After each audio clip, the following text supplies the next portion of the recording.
Halo Sobat Dunia Seribu Besar, semoga Sobat selalu diberi kesehatan, panjang umur, dan rizki yang melimpah, amin. Sebelum masuk ke alur ceritanya, jangan lupa dukung channel ini ya dengan klik subscribe, like, komen, dan share, terima kasih.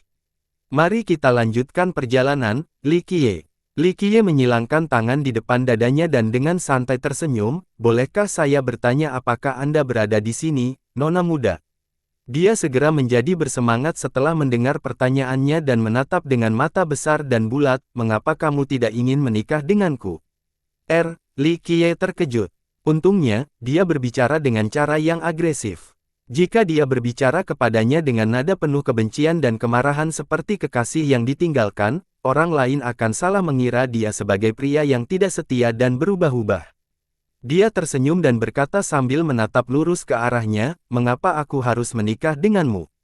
Wanita karena ini adalah putri Pulau Emas, keindahan Laut Giok nomor 1 dengan garis keturunan tertinggi dan tak tertandingi.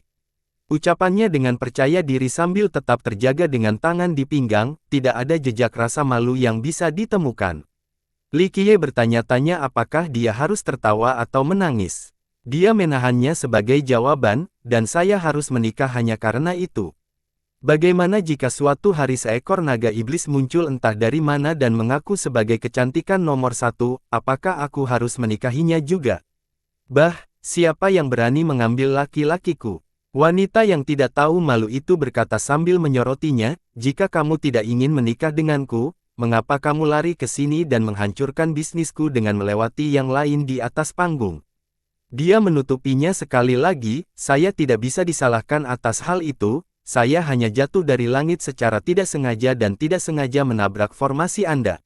Apa yang salah dengan itu? Dia merengut sambil menatapnya dengan membara, itu adalah takdir dari surga, namun kamu masih berani untuk tidak menikah denganku. Yang membuat Li Qiye terhibur, dia tampak seolah-olah ingin dia mengambil tanggung jawab, mendorongnya untuk menjawab, jadi maksudmu kamu sudah ingin segera menikah. Dia ingin meledak tetapi berhenti tepat pada waktunya, bah, jangan terlalu memikirkan dirimu sendiri. Siapa bilang aku terburu-buru untuk menikah? Dia hanya ingin mengusirnya dari Golden Isle. Siapa yang mau menikah dengan orang asing? Terlebih lagi, dia masih seorang gadis kecil, namun saat dia kembali, dia mendengar beberapa murid berkata bahwa seseorang bernama Li Qiye mungkin tidak ingin menikahinya. Ini membuatnya salah paham. Seorang pria sebenarnya tidak ingin menikah dengannya. Oleh karena itu, dia ingin datang dan melihat orang seperti apa yang akan melakukannya. Dia menjawab, kalau begitu sempurna, kamu tidak ingin menikah dan saya juga tidak mau. Bukankah ini akhir dari semuanya? Ditambah lagi, kamu masih seorang gadis kecil. Waktu masih banyak di jalan tanpa akhir ini. Suatu hari, kamu akan menemukan pria yang cocok. Bah, siapa bilang aku masih muda? Aku sudah dewasa. Saat dia mendengar kata kecil, dia langsung marah. Dia paling benci diterima remeh oleh orang lain, jadi dia memancarkan tidak senang sambil semakin membesar-besarkan postur tubuhnya dengan mengangkat payudaranya yang nyaris tidak bisa diraba-raba. Penampilannya bertujuan untuk memberitahu Li Qiye bahwa dia bukan lagi anak kecil karena dia sudah menjadi wanita dewasa. Dia tidak bisa berbuat apa-apa terhadap gadis peraturan ini. Dia hanya tersenyum, benar, kamu sudah dewasa. Apakah kamu anak anjing kecil atau semacamnya? Kamu hanya menuruti apapun yang aku katakan, bukankah kamu punya pemikiran sendiri? Dia memantulkannya dengan jijik. Pikiran seorang gadis sudah cukup berubah-ubah, membuat orang lain bingung, tapi yang lebih penting lagi, dia bahkan lebih tidak bisa ditebak. Li Qiye tidak membantahnya dan hanya dengan santai berkata, jika kamu tidak punya urusan lain, aku akan tidur siang. Dia setelahnya menguap, bah, sudah tidur siang padahal masih pagi sekali, apa kamu babi? Dia benar-benar ingin memusuhi dia. Dia mengabaikannya dan dengan lembut memposisikan lengan bajunya, kalau begitu, kurasa aku ini babi. Silakan pergi jika tidak ada lagi yang ingin Anda katakan, saya tidak akan menghibur Anda lagi. Li Qiye menjelaskan dengan jelas bahwa dia ingin mengusir tamu itu. Namun, dia tidak ingin pergi dan menjawab dengan terus terang, jika aku pergi setelah kamu menyuruhku pergi, bukankah aku akan kehilangan muka? Pulau Emas adalah wilayahku. Baiklah, nak, apa yang kamu inginkan? Dia memandangnya dan dengan enggan mengubah lengan bajunya. Hanya sedikit hal yang bisa menipu matanya. Dia tahu bahwa gadis itu tidak jahat dan hanya ingin menimbulkan masalah karena dia tidak ingin menikah. Dia menyatakan dengan nada mendominasi, "Kamu harus menikah denganku." Dia meliriknya beberapa kali lagi sebelum tersenyum masam, "Gadis kecil, tahukah kamu apa artinya menikah? Kamu adalah gadis kecil. Jika kamu memanggilku seperti itu sekali lagi, aku sendiri yang akan menahanmu sampai mati. Tidak, jika kamu memanggilku gadis kecil lagi, aku akan mengupas kulitmu dan merobek tendonmu sambil meminum darahmu." Dia berpura-pura kotor karena dia paling benci dipanggil seperti ini. "Baiklah, kalau begitu aku akan memanggilmu gadis saja." Dia mengangkat kedua tangannya dan bertindak seolah-olah dia menyerah. "Nak, tahukah kamu apa artinya menikah?" "Tolong, aku tidak bodoh, bagaimana mungkin aku tidak tahu?" Dia dengan dingin bercampur dan berkata, "Jika aku menyuruhmu menikah denganku, lakukanlah, mengapa membuang-buang waktu dengan begitu banyak omongan kosong?" Dia dengan penasaran mengamatinya dan bertanya, "Jika saya tidak salah, kamu tidak benar-benar ingin menikah, mengapa jadi kamu ingin aku menikah denganmu?" Siapa bilang aku tidak ingin menikah?" Dia membungkuk ke depan untuk menonjolkan dadanya lagi, "Saya sudah tua sekarang jadi inilah saatnya untuk memulai sebuah keluarga." Pernikahan adalah topik yang memalukan bagi banyak gadis, tapi si kecil ini tidak peduli sama sekali. Dia mengucapkan kata-katanya dengan sangat nyaman dan alami. Li Qiye dengan hati-hati memandangnya dari atas ke bawah, membiarkan dia memperhatikan matanya yang membara. Hal ini membuatnya merasa sangat tidak nyaman. Bagaimanapun juga, meskipun dia berbicara tanpa keberatan, pada akhirnya dia tetaplah seorang wanita kecil. "Apa yang kamu lihat, cabul? Teruslah mencari dan aku akan mencakar matamu." Dia berubah menjadi galak dan tiba-tiba menerjang ke depan dengan jari-jarinya mengarah ke matanya. Tentu saja, dia tidak akan membiarkannya berhasil dan segera meraih tangan kecilnya. Dengan jaraknya beberapa inci, dia tersenyum dan berkata, "Karena kamu bilang kamu ingin aku menikah denganmu, maka aku adalah suamimu." Sebagai suamimu, bukan hal yang tidak masuk akal bagiku untuk sedikit menghargaimu. Ditambah lagi, ini bukan masalah besar. Bukannya aku melepas pakaianmu atau apapun. Dasar orang tua mesum. Ye Xiao masih terlalu muda sehingga dia tidak bisa menangani Li Qiye. Dengan wajah memerah, dia berteriak, "Awas! Aku akan memberimu pelajaran." Dengan itu, terdengar suara cambuk. Dalam sekejap mata, sebatang tanaman merambat hijau telah melingkari lengan Li Qiye, itu melingkari tubuhnya seperti ular iblis. Saat itu benar-benar menjeratnya, duri tajam yang tak terhitung jumlahnya menyebar seperti duri yang ingin menyedot darah Li Qiye. Li Qiye tidak akan menerima gagasan ini. Fisik ketuhanan penekan nerakanya diaktifkan. Dengan suara letupan, tanaman merambat yang mengelilingi tubuhnya langsung terbelah. Pada saat ini, Ye Xiao telah lolos dari cengkeraman Li Qiye dan berbicara, "Sepertinya kamu memiliki beberapa keahlian." Dia melanjutkan tatapannya yang tidak menyenangkan baginya. Itu membuatnya merasa sangat tidak nyaman tapi dia tidak ingin menunjukkan kelemahan apapun jadi dia malah dengan bangga berdiri tegak dengan payudara lembutnya ke depan sambil menatapnya dengan tatapan berapi-api. "Apakah kamu sudah kenyang?" Dia mendengus dengan gaya yang sangat arogan dengan garis-garis hitam di keningnya. Dia menarik pandangannya dan berkata, "Saya sangat ingin tahu tentang garis keturunan Anda sekarang, tidak banyak hal di dunia ini yang bisa disembunyikan dari mataku." Dia menjawab dengan angkuh, "Mengapa saya harus memberitahu Anda?" Li Qiye mengelus dagunya dan membalas, "Jika kamu memberitahuku, aku akan menikahimu." Hal ini mengejutkannya ketika dia berseru, "Siapa bilang aku ingin menikah denganmu, bah?" Gadis kecil akan selalu merasa malu. Li Qiye tertawa dan menggelengkan kepalanya, "Sebelumnya, kamu berteriak dan memintaku untuk menikah denganmu, tapi sekarang, yang terjadi adalah sebaliknya." Ini benar-benar membuat frustrasi. "Nak, apakah kamu ingin menikah atau tidak?" Dia menatapnya dan tidak mengatakan apapun untuk sesaat. Dia dengan acuh tak acuh berdiri di sana dengan anggun untuk membiarkannya tampil sebanyak yang dia inginkan. Setelah beberapa saat, dia berkata sambil tersenyum, "Nak, apakah kamu sudah kenyang? Saya tahu saya sangat tampan, tetapi Anda tidak boleh tergila-gila pada level ini." Wajahnya memerah saat dia sadar kembali dan dengan marah berkata, "Bah! Orang cabul tua yang tak tahu malu. Siapa yang akan tergila-gila padamu? Pergi bercermin dulu. Berani mengaku tampan dengan penampilan biasa, apa kamu tidak malu?" Li Qiye mengabaikan penilaiannya dan berkata, "Baiklah, nak, berhentilah menggangguku tanpa henti. Saya sebenarnya ingin tahu mengapa Anda menginginkan pernikahan ini. Jika saya tidak salah, Anda telah berubah pikiran saat ini." Dia menyorotkannya dengan tajam dan berkata, Kenapa aku harus puas? Lakukan saja apa yang saya katakan daripada mengoceh." Li Qiye tersenyum dan merasa kecewa. Jika itu terjadi, maka tidak ada lagi yang perlu kita diskusikan. Oleh karena itu, dia kembali ke kamarnya. "Hei, hentikan, apakah kamu mendengarkan?" Dia berteriak setelah melihat ini. Li Qiye berhenti dan menoleh, "Ada hal lain yang ingin kamu katakan? Jika tidak, jangan ganggu aku." Dia kesal dengan sikapnya dan mempertahankan sikap tajam serta postur agresifnya. "Saya bertanya kepada Anda sekarang, apakah Anda benar-benar memiliki garis keturunan setingkat pangeran kerajaan?" Dia bersantai dan memandang sekilas sebelum tersenyum. "Apakah kamu meragukan formasi Pulau Emasmu? Apakah Anda datang ke sini untuk menuntut pernikahan atau untuk melihat apakah saya memiliki garis keturunan setingkat pangeran kerajaan? Jangan khawatir tentang itu, aku akan melakukan apa yang kuinginkan." Tangannya sering ditemukan di pinggangnya saat dia berkata, "Berhentilah menanyakan banyak hal. Apakah kamu memilikinya atau tidak? Sepertinya tidak ada yang perlu kita bicarakan."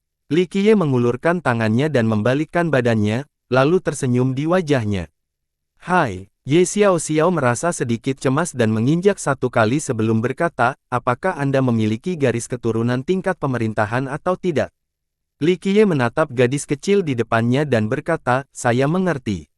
Anda datang ke sini bukan untuk melihat apakah saya ingin menikah dengan Anda atau tidak, tetapi untuk melihat apakah saya memiliki garis keturunan seperti itu." Dengan itu, dia menyilangkan tangan di depan dada dan memandangnya dengan sikap riang. "Jika kamu dengan tulus bertanya sebelumnya, mungkin aku akan puas." Dia datang pelan-pelan setelah mendengar ini lalu berteriak, "Beritahu aku, kamu memilikinya atau tidak?" Li Qiye menganggukkan kepalanya dan terkekeh, "Jika kami menggunakan definisi ras pengkhianatmu, maka ya, garis keturunanku berada pada tingkat kerajaan."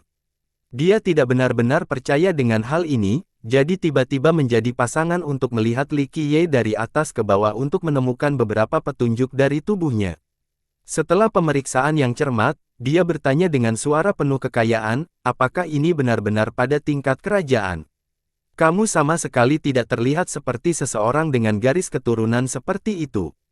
Li Qiye tertawa terbahak-bahak saat menjawab, "Minta Anda benar-benar menentukan garis keturunan-keturunan dengan mata telanjang. Bukankah kamu juga memiliki garis keturunan yang sangat kuat? Bisakah kami mengetahui kekuatan hanya dengan melihatmu?" Apa yang Anda tahu? Garis keturunan saya adalah yang tertinggi dan unik selama ribuan tahun." Dia tidak senang dengan penjelasannya dan berbicara dengan percaya diri, "Bagaimana mata rakyat jelata bisa melihat garis keturunanku?" Li Qiye menjawab dengan cara yang sama, "Kemudian hal yang sama berlaku untuk saya. Garis keturunanku adalah yang tertinggi dan unik selama ribuan tahun, bagaimana gadis kecil sepertimu bisa melihatnya dengan mata telanjang?" Dia berhasil menahan amarahnya kali ini, namun dia tetap menyorotnya, "Bukankah seharusnya garis keturunan-keturunan memiliki aura melonjak yang melonjak seolah-olah kaisar abadi telah turun? Mereka dapat menekan musuh hanya dengan keturunan mereka." Li Qiye cukup terhibur dengan jawaban ini. Siapa yang memerintah bahwa garis keturunan kekuasaan memiliki karakteristik seperti itu? Definisi terbatas dari garis keturunan-keturunan adalah menjadi anak kaisar abadi dan mewarisi garis keturunannya. Orang-orang ini disebut anak-anak kerajaan. Kenyataannya adalah Li Qiye tidak memiliki garis keturunan-keturunan yang resmi, namun dalam arti tertentu, garis keturunannya bahkan lebih berharga daripada seorang pangeran kerajaan karena darahnya mengandung warisan dari blood progenitor. Lebih penting lagi, darahnya telah dimurnikan beberapa kali oleh cairan utama duniawi di antara benda-benda abadi lainnya. Dengan demikian, garis keturunannya menjadi lebih berharga. Setelah mendengar penjelasannya, dia memandangnya dengan skeptis dan bertanya, "Bukankah kalian manusia selalu mengatakan ini? Li Qiye tersenyum dan berkata, apakah kamu pernah bertemu dengan seorang pangeran berkuasa dengan keturunan seperti itu? Beberapa hal hanyalah rumor yang tidak berdasar. Aku tahu kalian manusia tidak bisa dipercaya. Rasmu tidak memiliki garis keturunan atau apapun, setidaknya tidak di dunia roh surga. Dia segera menjadi sedikit bersemangat. Pernyataan terakhirnya benar. Faktanya, umat manusia tidak memiliki anak kekuasaan di dunia ini. Faktanya di 9 dunia, jenis garis keturunan ini tidak akan muncul di setiap generasi, jadi kemungkinan munculnya garis keturunan ini pada manusia di sini sangatlah rendah. Dia sedikit tertarik setelah menyadari kegembiraannya dan mengatakan kepadanya, bukankah ada yang ada di depanmu saat ini? Dia melihatnya sekali lagi dengan curiga, kamu benar-benar memilikinya. Kecurigaannya memang beralasan. Li Qiye tidak terlihat seperti seseorang yang memiliki garis keturunan-keturunan. Energi darahnya disembunyikan dan kekuatan daunnya lemah. Bahkan bisa dikatakan bahwa tidak peduli bagaimana orang memandangnya, dia hanyalah manusia biasa. Bahkan jika garis keturunan, peninggalan tidak memiliki aura yang melonjak seperti kedatangan kaisar abadi, paling tidak, pemiliknya harus memiliki energi darah yang melimpah dan tubuh fisik yang luar biasa. Jika Li Qiye tidak lulus konferensi, Ye Xiaoxiao bahkan tidak akan tertarik melakukan hal ini dan hanya akan berasumsi bahwa dia adalah penipu yang berbohong. Itu tidak bisa dipalsukan. Li Qiye terkekeh, bahkan jika kamu tidak percayaku, kamu harus percaya pada formasi pulau emas yang dibuat oleh ayah pohonmu. Ditambah lagi, orang-orang ayahmu juga sudah memastikannya. Apa kamu yakin kamu bukan kaki tangan ayahku dan berencana menipuku? Dia menatap tajam ke arahnya dan berkata, jika aku mengetahui bahwa kamu bersekongkol dengan orang-orang ayahku untuk membodohiku, aku akan benar-benar mengupas kulitmu.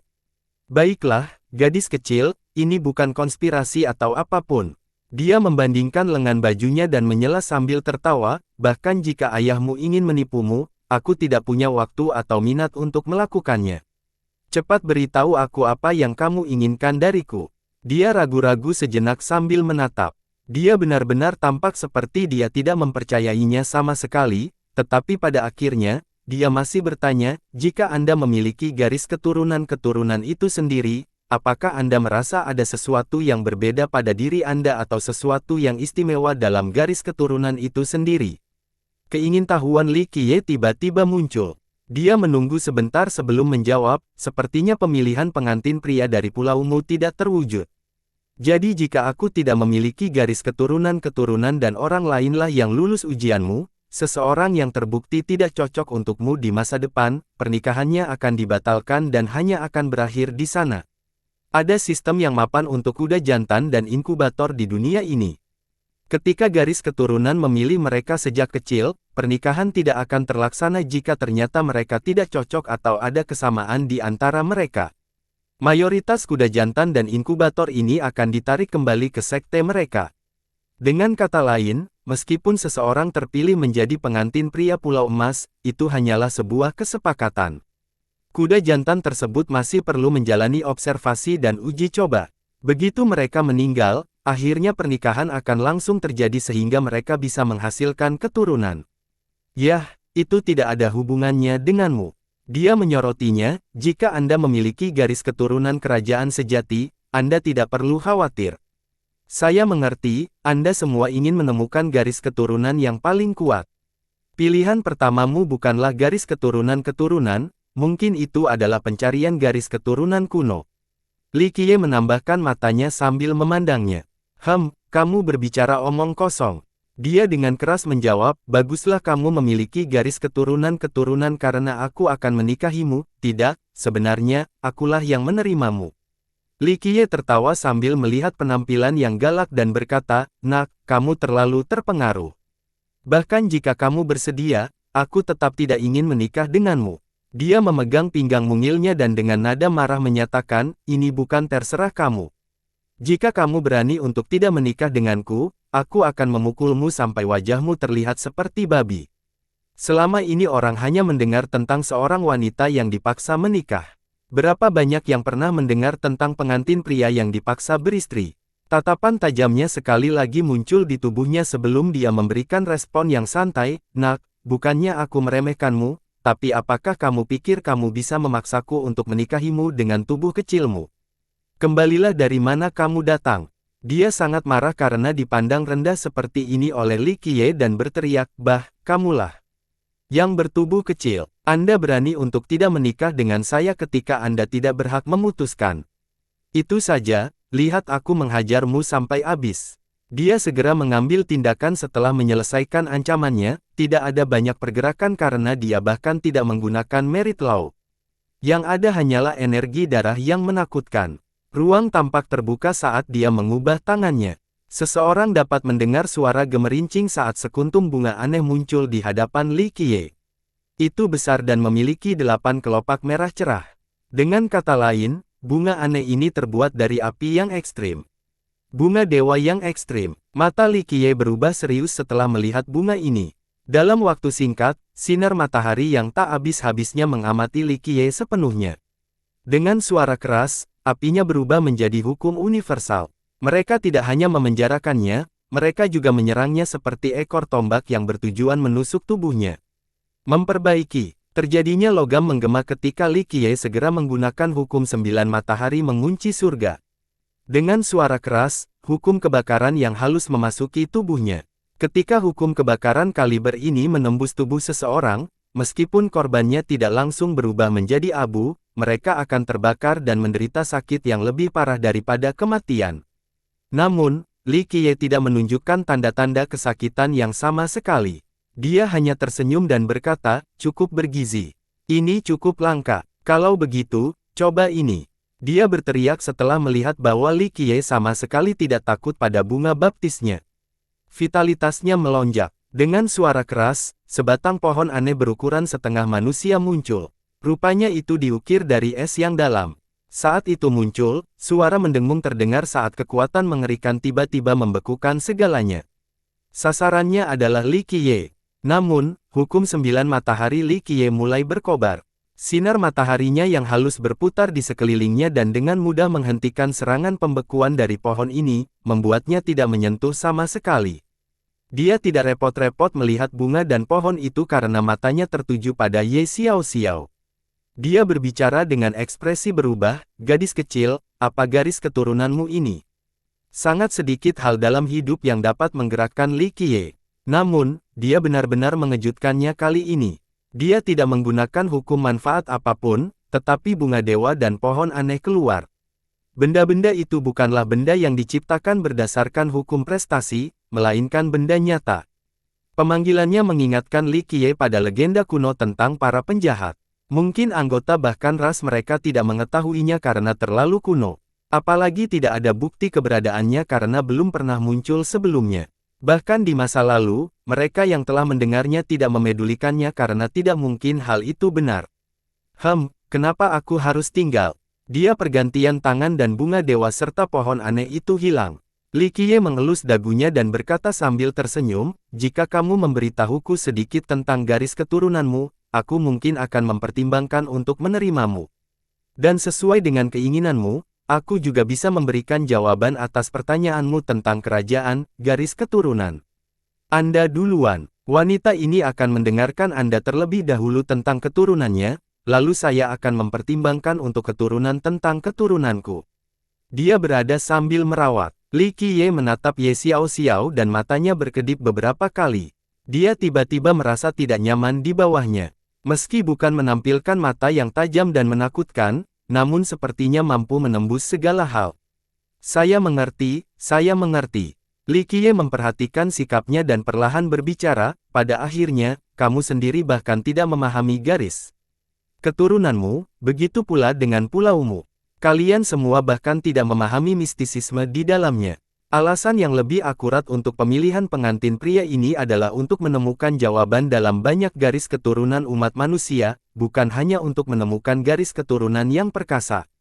Anda sedang mencari garis keturunan yang benar-benar sebanding dengan Anda sehingga Anda dapat menganalisis misterinya. Setelah itu, Li Qiye tersenyum, "Jika aku tidak salah, bahkan benda yang ditinggalkan oleh ayah pohonmu pun tidak dapat menganalisis garis keturunanmu." Sungguh omong kosong, ini hanya spekulasi sepihakmu. Dia merengut, "Apa artinya tidak mengetahui garis keturunanku sendiri? Saya secara alami tahu segalanya tentang hal itu. Aku hanya tidak ingin penyesuaian supaya kamu marah. Meskipun dia membalas dengan keras, jelas bahwa itu semua hanya untuk pertunjukan. Dia dengan lembut penutupnya, "Nak, tidak perlu keras kepala, kamu tidak bisa menyembunyikannya dari mataku. Jika Anda mengatakan yang sebenarnya tentang garis keturunan Anda, mungkin saya bisa membantu Anda." Ye Xiaoxiao ingin berbicara, tapi dia segera menutup mulutnya sambil memutar hati-hati. Dentang, dentang, pada saat ini, alarm tiba-tiba berbunyi di Golden Isle. Seorang murid berteriak, "Kami sedang diserang."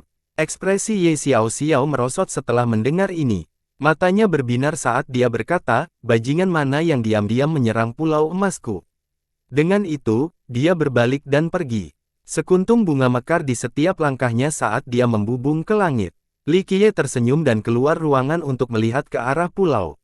Guyuran. Di luar pulau, air laut naik berbentuk naga aqua. Mereka benar-benar biru dan membubung ke langit sebelum jatuh di Golden Isle. Bahkan peguasa Pulau Emas pun diperingatkan setelah serangan mendadak ini. Dia berdiri di langit dan berteriak, "Siapa itu?" Tidak diragukan lagi, penyerang tidak ingin menunjukkan dirinya, mereka hanya mengendalikan naga air ini untuk menyerang. Bunyi alarm terdengar di Golden Isle. Ingatlah bahwa itu jelas merupakan silsilah yang kuat yang sebanding dengan silsilah kekuasaan atau gerbang abadi manapun. Itu harus seseorang yang terampil bahkan berani menyerangnya.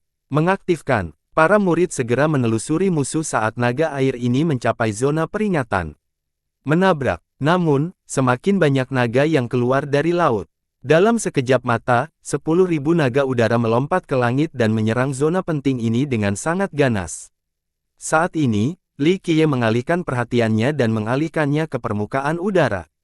Ia berubah serius setelah melihat gemerlap air laut. Seseorang muncul dari laut. Itu adalah seorang gadis yang menunggangi kuda laut. Dia mengenakan gaun biru dan kerudung sutra halus. Ditiup angin sepoi-sepoi, dia tampak sangat langsing dan anggun. Seluruh tubuhnya tampak terombang-ambing oleh angin. Kuda laut berwarna hijau tua ini menyerupai naga banjir dan kuda. Dengan bentuknya yang sempurna, itu jelas merupakan kuda terbaik di lautan. Gadis itu menyembunyikan wajahnya agar tidak ada yang bisa melihat penampilan aslinya.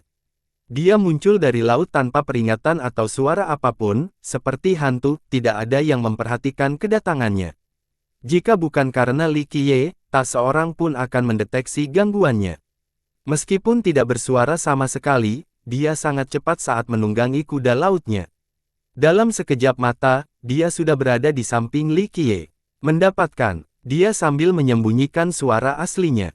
"Kenapa harus aku?" Li Qiye sambil tersenyum melihat gadis itu, dia santai seperti biasa. Gadis itu tidak menyia-nyiakan kata-katanya. Dia segera meraih Li Qiye dan menariknya ke atas kuda laut sehingga dia duduk di depannya. Agak menarik, Li Qiye tidak repot-repot menolaknya. Sepertinya dia terhibur dengan hal ini. Kuda laut itu berbalik dan menyerang ke arah laut untuk melarikan diri. Namun sebelum kuda laut itu mencapai laut, terdengar teriakan, "Kamu mau pergi kemana?" Ye Xiaoxiao memperhatikan pelaporan itu dan segera menyerang dengan bunga mekar di bawahnya. Pohon aneh itu muncul kembali. Dengan dengungan, dia langsung membekukan laut dengan kecepatan yang mencengangkan. Gadis lainnya memperhatikan udara laut yang membeku, tapi dia tidak berhenti. Dia mengendarai kuda laut ke langit dengan kecepatan kilat. "Dari mana asalmu, iblis wanita, berani mencuri laki-lakiku? Kamu mengadili kematian." Ye Xiaoxiao memang memiliki kepribadian yang panas. Dia menginjak pohon anggur di bawah kakinya. Tanaman merambat yang deras ini langsung menyusul kuda laut. Dengan teriakan lagi, dia menyerang sekali lagi. Sebuah pohon willow raksasa muncul. Cabang-cabangnya seperti tali abadi yang dimaksudkan untuk menjerat gadis lainnya. Namun, gadis ini tidak mudah untuk diajak main-main. Tangannya yang halus dan seperti batu giok melancarkan serangan telapak tangan.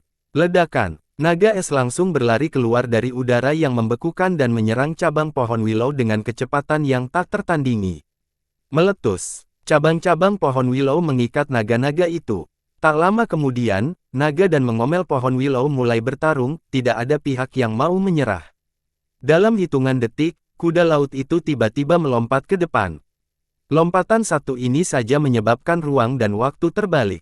Daerah yang jaraknya 10 juta tiba-tiba muncul di bawah kuda laut. Lompatan dari kuda laut ini melintasi ruang angkasa secara instan. Bahkan Li Qiye yang duduk di atasnya pun memuji, luar biasa, ini adalah kuda dewa yang sangat langka. Sebuah celah langsung tercipta setelah kemacetan ini. Meskipun sulur Ye Xiao Xiao menggunakan kecepatan tertinggi, ia tidak mampu mengejar ketinggalan.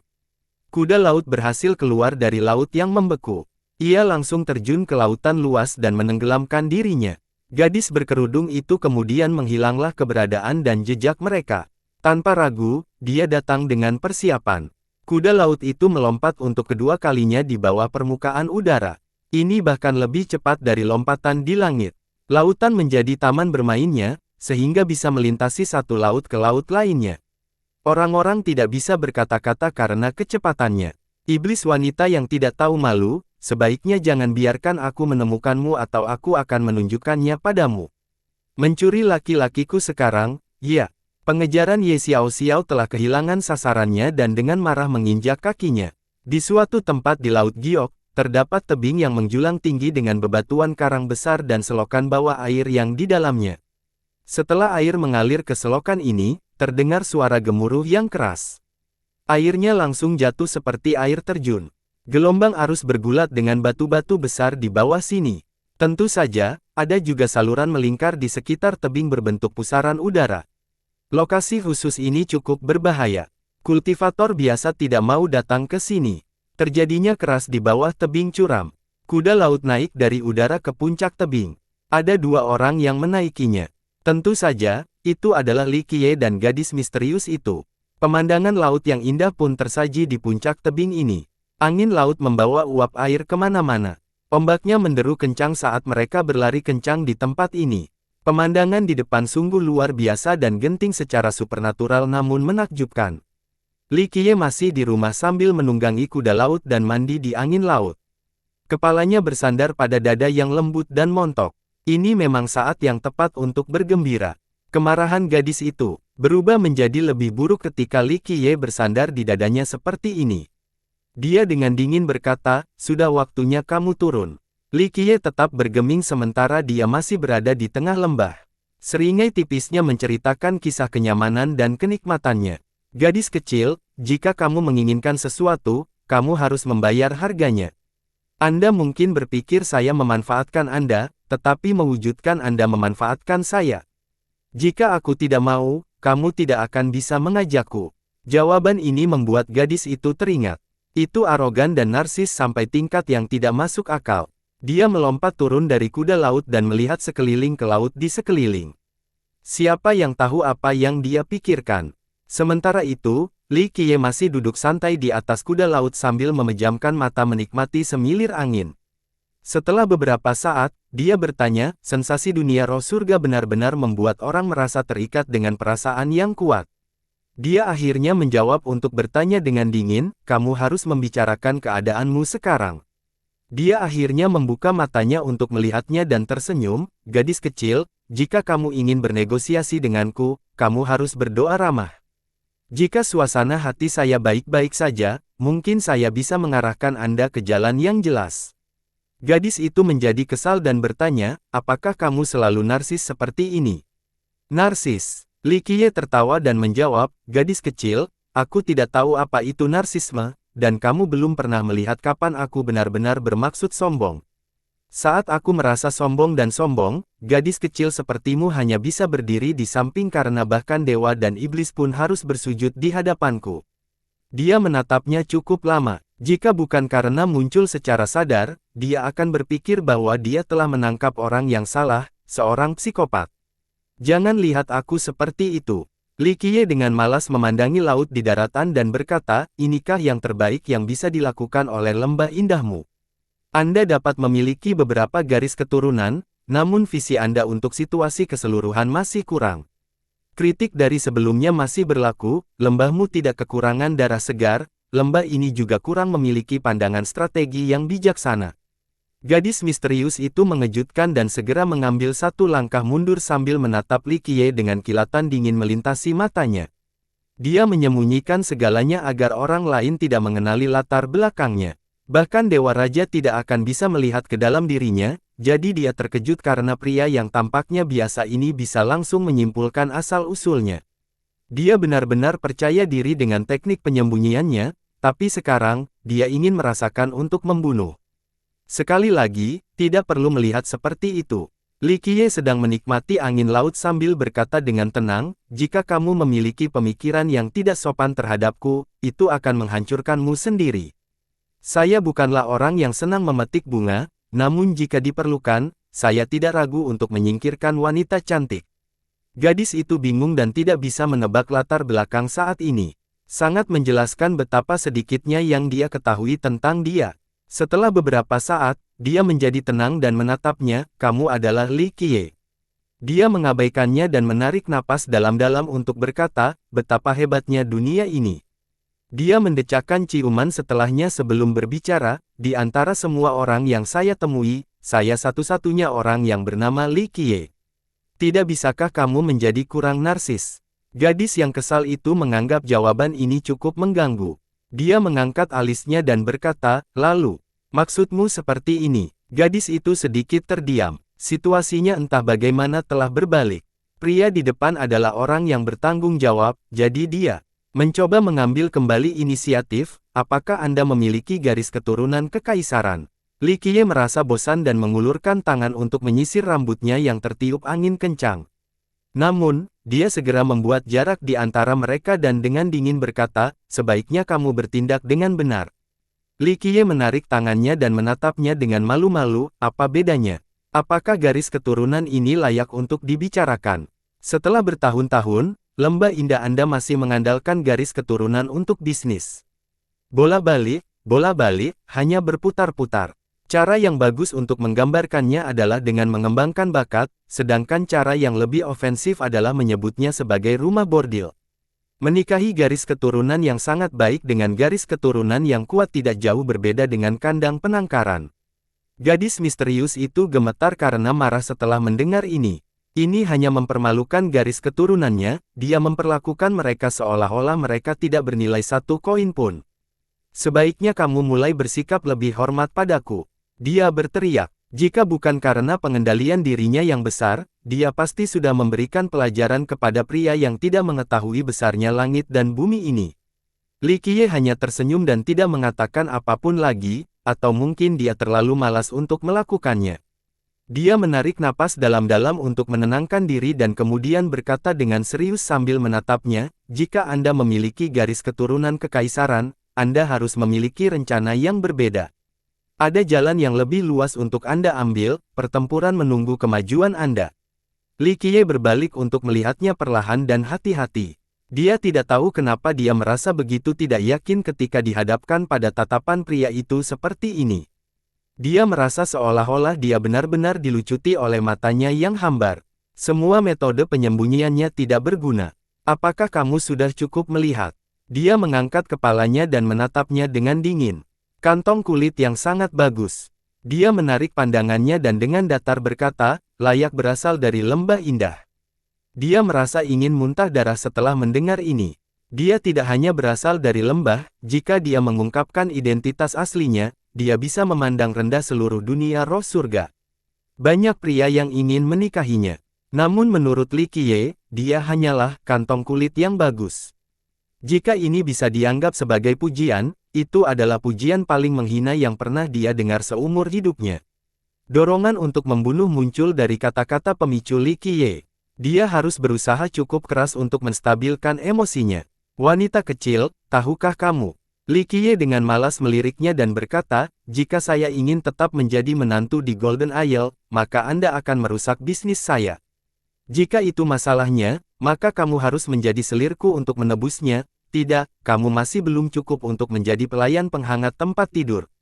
Dia berhasil menenangkan diri beberapa detik yang lalu hanya untuk menjadi marah sekali lagi. Dia mengertakkan gigi sambil gemetar. Apakah kamu akan mati jika berhenti membual sedetik pun? Orang bisa mendengar suara gigi bergemeretak. Jika dia tidak ingin mempertahankan sikap anggunnya, dia akan dengan kejam menggigitnya. Li Qiye tertawa dan menjawab, membanggakan. Saya hanya menyatakan fakta. Satu-satunya alasan kamu bisa membawaku ke sini adalah karena aku tidak punya niat menjadi pengantin pria Pulau Emas. Dia dengan dingin menanggapi tanggapan, jadi, Anda mengatakan bahwa Anda percaya diri sampai-sampai berpikir bahwa Anda dapat menjelajahi dunia. Menyapu dunia, tidak masalah. Misalnya, saya bisa membantu pulau itu menangkap Anda. Hanya satu tangan saja sudah cukup untuk menekanmu. Li Qiye tersenyum. Dia ingin muntah darah lagi. Bahkan seseorang yang lebih bisa menahan diri akan menjadi marah setelah berulang kali diprovokasi oleh Li Qiye seperti ini. Bahkan seorang Buddha yang terbuat dari lumpur terkadang menjadi marah. Dia sekali lagi membuktikan pengendalian emosinya yang luar biasa, saya tidak akan memaksakan diri saya ke level Anda. Dia tersenyum dan mengabaikannya sambil menikmati aroma akrab dan tak terlupakan yang terbawa angin yang bertiup di udara. Setelah beberapa saat, dia akhirnya bertanya kepadanya, kamu berasal dari sekte mana? Kaisar abadi yang merupakan leluhurmu. Dia meliriknya dan terkekeh, kamu seharusnya bersiap lebih baik jika kamu ingin membawaku pergi dari Golden Isle. Lembah ini memiliki jaringan yang luar biasa, jadi apakah ada sesuatu di dunia roh surga yang tidak dapat kamu temukan? Mengapa repot-repot menanyakan pertanyaan sederhana seperti itu? Gadis ini benar-benar memiliki temperamen yang baik. Faktanya adalah dia benar-benar ingin memukulnya dengan baik karena sikapnya. Dia belum pernah melihat orang seperti dia. Namun, dia merenung setelah mendengar tanggapan ini karena dia tidak dapat mengetahui apapun tentangnya. Setiap silsilah di dunia roh surga memiliki ikatan dengan lembah indah, semua sekte kuat ini adalah mertua. Masalahnya adalah mereka tidak menemukan apapun pada Li Qiye, seolah-olah dia baru saja muncul entah dari mana dalam semalam. Ingin tahu sesuatu, siapapun pasti ingin menghajarmu setelah melihat sikapmu yang menyebalkan. Dia dengan dingin berkata, apakah tidak ada yang mempertahankan hal ini sebelumnya? Saya mengetahuinya dengan baik. Dia terkekeh, banyak orang di dunia ini yang ingin memukuli saya. Jika Anda ingin juga, maka Anda harus bergabung. Namun mungkin perlu waktu 100.000 tahun lagi. Ditambah lagi, aku khawatir seseorang yang bisa menjatuhkanku belum muncul di dunia ini. Gadis itu menyadari bahwa pria ini tidak bisa menyimpang dari kecenderungan narsisnya bahkan untuk satu kalimat pun. Masing-masing sombong dan gila. Dia tidak tahu orang seperti apa yang sebenarnya melahirkan pria ini. Dia mengubah postur tubuhnya dan langsung kembali ke bisnis, garis keturunan kekuasaan luar biasa. Jika dimanfaatkan dengan benar, kamu bisa menghidupkan kembali kejayaan nenek moyangmu dan menguasai 9 dunia. Namun, kamu juga harus tahu bahwa dunia ini sangat luas dengan naga tersembunyi dan harimau yang berjongkok di mana-mana. Anda bukan satu-satunya yang memiliki garis keturunan-keturunan. Terlebih lagi, bahkan garis keturunan yang hebat ini tidak bisa meremehkan orang lain dari awal yang sederhana. Selama jutaan tahun, tak terhitung banyaknya pakar luar biasa yang berhasil mengalahkan garis keturunan kekuasaan. Para gelandangan dan mereka yang berasal dari sekte kecil masih bisa menerima kehendak surga dan menjadi kaisar. Dia berbicara dengan sungguh-sungguh sambil dengan tenang menatapnya, rapuh adalah masalah.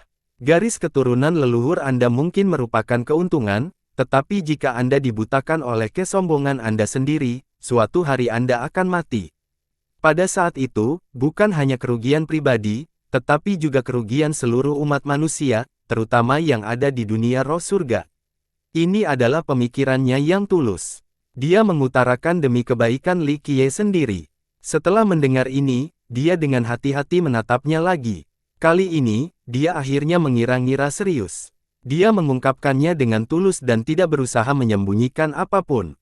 Itukah yang ingin kamu katakan? Dia tersenyum dan menjawab, sungguh, perubahannya lucu. Lembahmu mengawinkan garis keturunan yang cemerlang, baik pria maupun wanita, untuk membangun stabilitas posisi sektemu serta memperkuat pengaruhmu.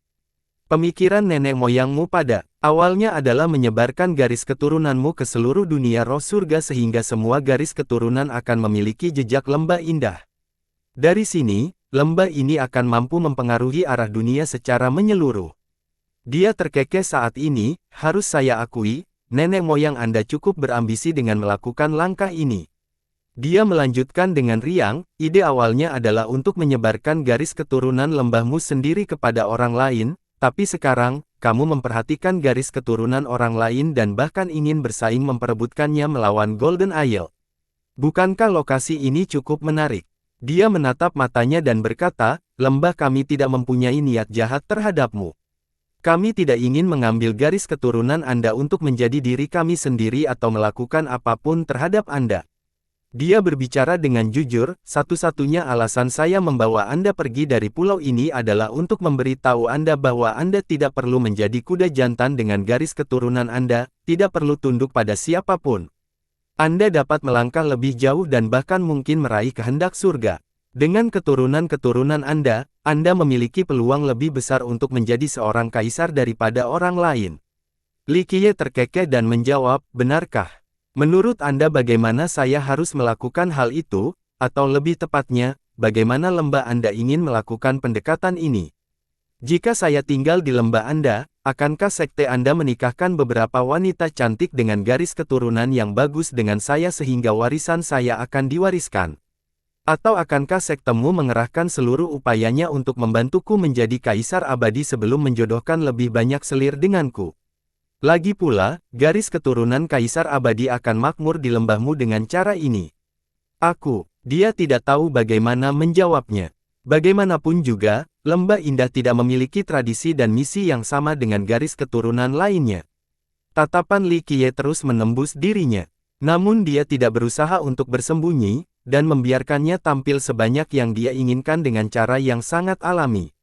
Sepertinya dia memandanginya telanjang beberapa saat sebelum dia tertawa, betapa menariknya, bahkan kamu tidak tahu harus berbuat apa. Mungkin kamu membawaku keluar dari Golden Isle untuk membiarkan garis keturunanku diturunkan di lembah indahmu. Dengan garis keturunan ini, sekte Anda akan menjadi lebih kuat di masa depan. Dia hanya bisa menghela nafas dengan lembut. Manusia biasa ini sama sekali tidak biasa. Bahkan bisa dikatakan dia cukup menakutkan karena tidak ada yang bisa lepas dari matanya. Mungkin inilah pesona dan karisma dari garis keturunan kekaisaran, potensi sebenarnya. Li Qiye menyeringai dan mengungkapkan, saya tahu betul bahwa Anda adalah penguasa lembah indah saat ini. Namun, bahkan dengan posisimu, kamu tidak memiliki wewenang yang cukup di sana. Ekspresinya sangat berubah ketika dia mengambil langkah mundur dan menatap Li Qiye dengan tidak percaya, bagaimana kamu tahu bahwa aku adalah penguasa lembah yang indah?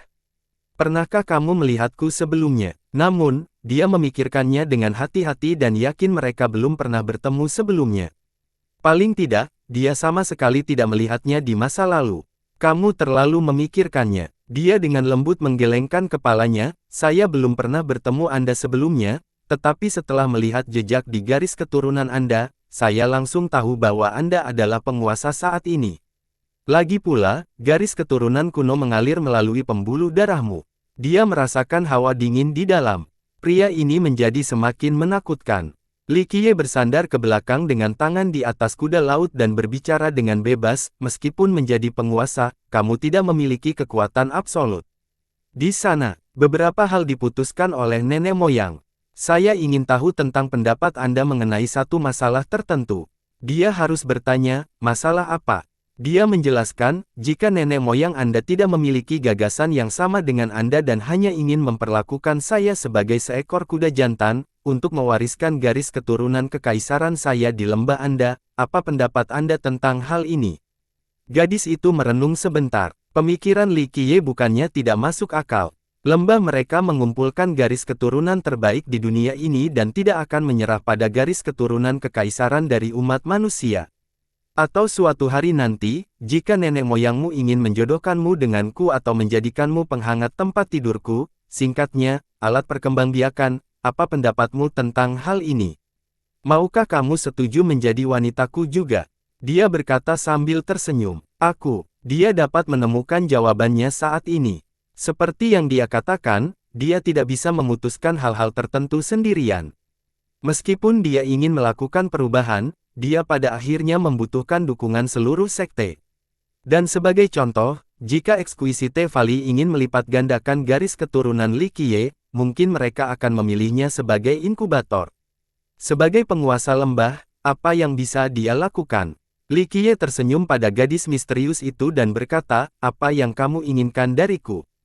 Garis keturunan-keturunan, atau kaisar abadi serta garis keturunan-keturunan.